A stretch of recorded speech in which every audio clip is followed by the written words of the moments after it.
गोजोन हामलायनायजों लोगोसे नोंथांमोनखौ गोदान खौराङाव बरायबाय। अन्नानै नोंथांमोना बे रादाबखौ जोबजासे नायलां।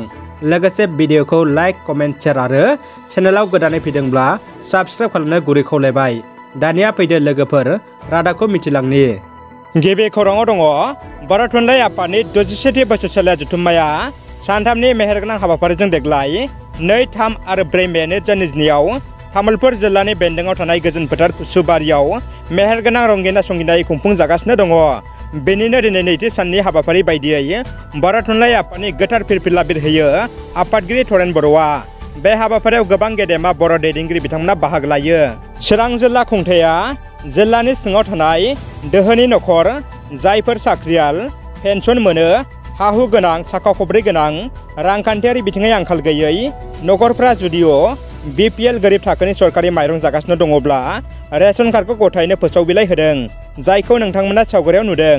नोंथांमोना फोसाव बिलाइखौ मोजां नुवाखैब्ला डिस्क्रिप्शन लिंकआव डाउनलड खालामना नायनो हागोन। दानिया फैदो गुबुन मोनसे खौराङाव।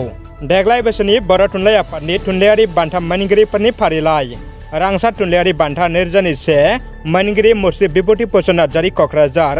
समेश्वरी ब्रह्म थुनलाइयारि बान्था 2021 मोनगिरि मुर्सिमा प्रतिभा नन्दि नार्जारि क'क्राझार। सानजारां लकेश्वर ब्रह्म हारिमु बान्था 2021 मोनगिरि मुर्सि महत चन्द्र बसुमतारि क'क्राझार। हाब्राखात बान्था 2021 मोनगिरि मुर्सि चन्द्रकान्त मुसाहारि बजालि। प्रबन बरगयारि बान्था 2021 मोनगिरि मुर्सिमा उत्तरा बैसुमतारि क'क्राझार। डक्टर प्रफुल्ल दत्त गस्वामी आरिमु बान्था 2021 मोनगिरि डक्टर गोमोथाव बसुमतारि क'क्राझार। फेरगावआव 9 थाखोनि फरायसाया क्लास खालामबाय थानायावनो हरखाब थैदों। ओनसोल नाङैनो दुखुनि रेगा। उदालगुरि जिल्लानि सिङाव थानाय बेरगाव उत्सव बिद्यापीठनि 9 थाखोआव फरायबाय थानाय धर्मेन्द्र रापा मुंनि सासे फरायसाया हरखाब थैनाय जाथाया सोमोनांहोनायजों लोगोसे ओनसोलाव दुखुनि रेगा खोख्लैदों।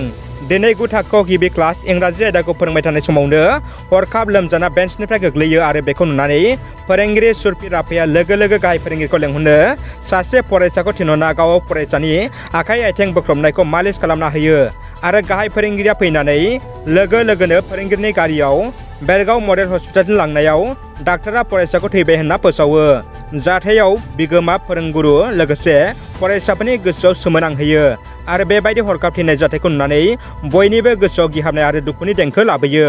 उनाव देहा फाहामसालिनिफ्राय लांनानै मान बावनाय जायो आरो दुखुथिया नखरखौ एबसु, फेरगाव प्रेस क्लाब, आरसु बायदि फरायसा आफादा दुखुखौ बानस'फायो। दानिया फैदो जोबथा खौराङाव। बर' थुनलाइ आफादनि लेङाइ आफादगिरिखौ बिबाननिफ्राय एरख'बाय।